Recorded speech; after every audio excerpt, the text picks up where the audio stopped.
Davita wakatambao kusvika maila popota Miriam ndokuimbao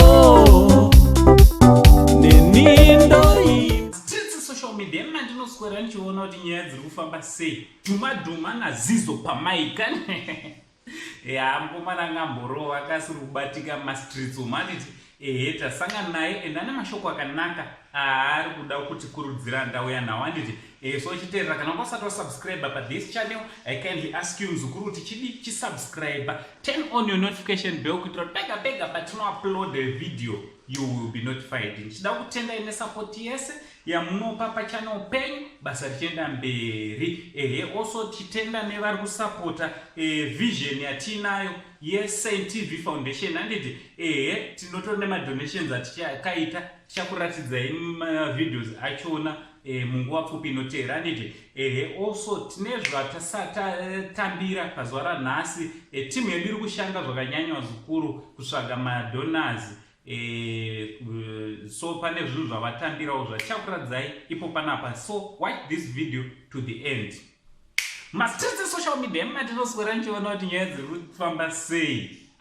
Dhuma naZizoe, awa mashoko anyorwa naZizoe zvikanzi mask up, do your part, protect yourself, your family and your friends, continue to wash and sanitize your hands and as well to social distance.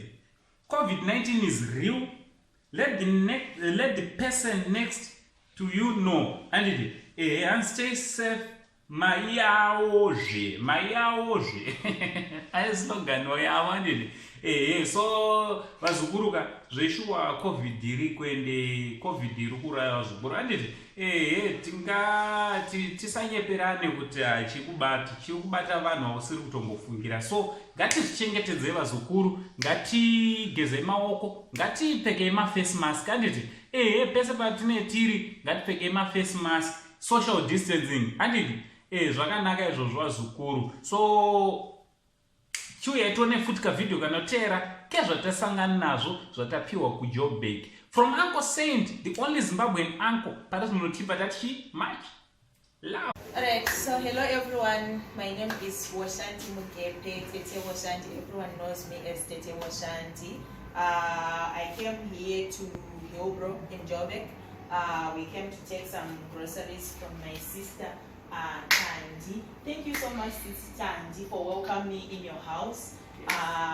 You called me here, so I'm just going to ask you a few questions. Why did you call me here? Why am I here? And how did you know about SIS TV Foundation? Thank you. I knew you from another lady, one of your members called Pilile. Right? She's the one, she told me that you are doing this job. Then I told her that she's a nice job, guys, we have to continue doing this. Alright. Then she asked me that I don't have some of things. They need things like clothes to help and to continue doing this, to help other people. Then I told her that I have stuff that I have for so long in my house. Alright. Right? Then she said she needs it for help. Then I told her to come in.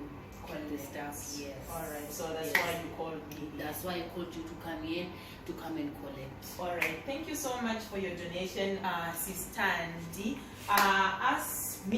As myself and our other crew, SIS TV Foundation, we thank you so much for your donation. So this is all the clothes that we got from Sister THANDIE here in Joburg. I came to collect. They gave us so many clothes. As you can see, we have two bean bags here. It's full of clothes. There's small babies' clothes. As you can see, there's adults and there's also different ages of clothes. We thank you so much, Sister THANDIE, once again. Thank you for everything. May the good Lord continue to bless you. Us as SIS TV, we have our slogan. We always say, much love.